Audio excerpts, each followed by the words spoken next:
देखो आज एक तो इतना गरीब है, फाइनेंशियली इतनी वित्तीय हालत उसकी कमजोर है कि रिक्शा चला रहा है। एक ऐसा है मजदूरी कर रहा है, एक रिक्शा चला रहा है, एक उसके अंदर विराजमान है, बैठा है। दोनों ही मनुष्य।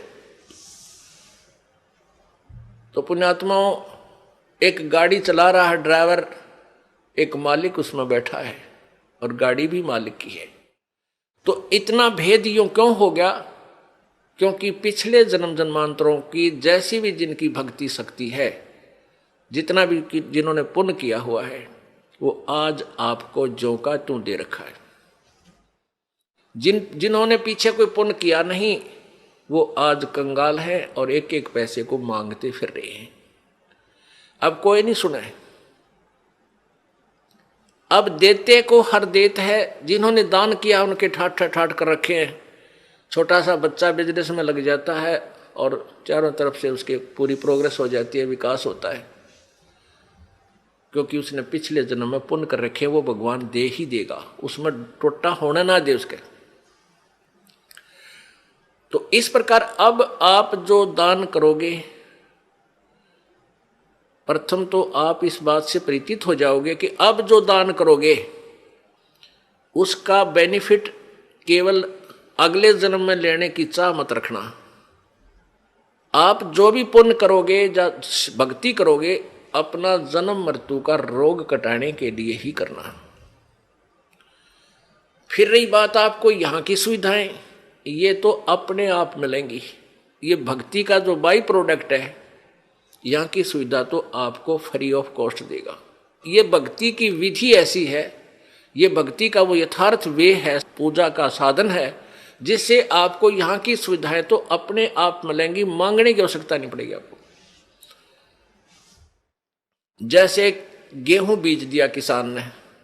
अब किसान का प्रथम उद्देश्य है कि भाई गेहूं हो, मेरा बालक मेरा परिवार भूखा ना मरे, हम जीवित रहें, अन्न को खाएं। और उसके साथ फिर भूसा और बन गया, वो तूड़ा बन गया, तूड़ा जिसको चारा बोलते हैं पशुओं का, वो तो पहले बना। उसका उद्देश्य केवल ये था कि मुझे गेहूं मिले। यहां भी आप देखते हो कि कई लोग ऐसे हैं पैसे वाले, इतना उनका बड़ा फार्म होते हैं, इन क्रेनों से कटवा डालते हैं, गेहूं की बाली बाली निकाल लेते हैं और नीचे वो तूड़ा चारा काट कूट देते हैं, अंदर ही पड़ा रहता है। उनका उद्देश्य गेहूं बीजना ही था।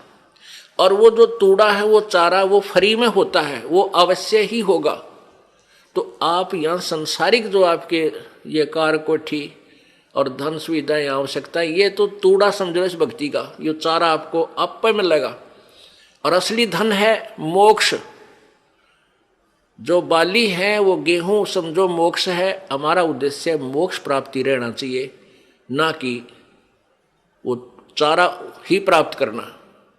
अगर चारा उद्देश्य रहेगा तो आप परिपक्व नहीं होने दोगे उस फसल को, गेहूं को, और कच्चे कोई पशुओं को डालकर आप भूखे मर जाओगे, कंगाल हो जाओगे।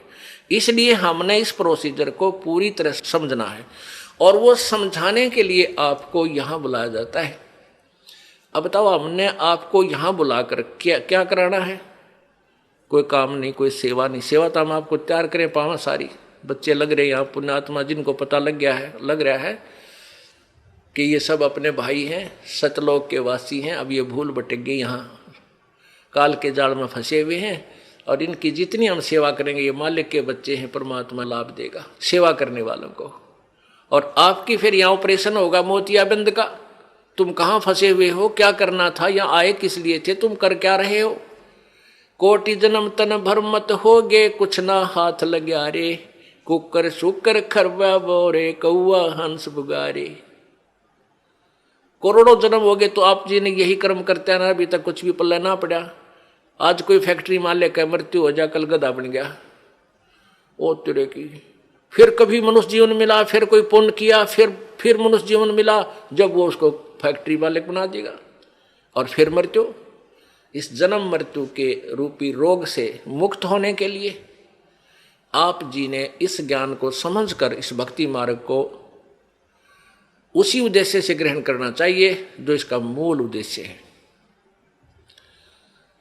देते को हर देत है जहां तहां से आन, ना दिया वो मांगते फिर यो साहेब सुने नहीं कान।